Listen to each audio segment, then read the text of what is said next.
皆さんこんにちは。農園プランナーの宮原です。今日は武井ファームさんのアーティチョーク畑にお邪魔しております。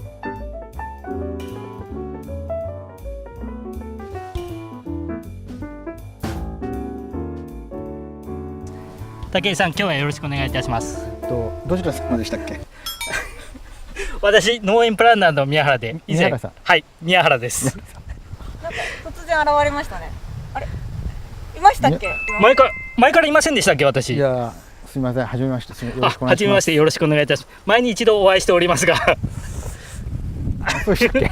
そうです。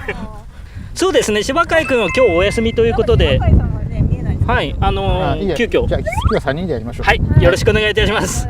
今日の畑の内容を教えていただけますか？今日はアーティチョーク畑がここ日本最大級の畑なんですけど、はい、ちょっともう収穫が終わって次のステージで、はい、今花が咲いてるので、なるほど。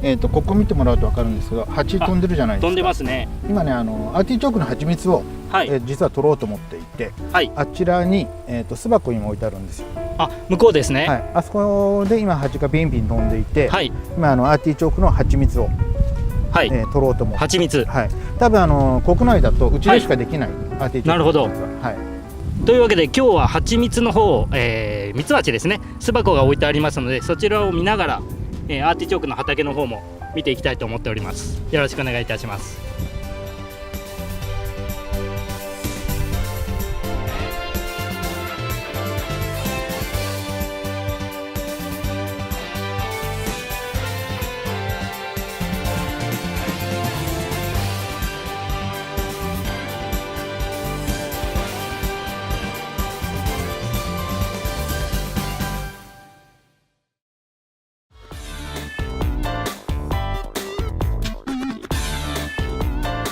この動画が良かったらグッド、チャンネル登録はこちら。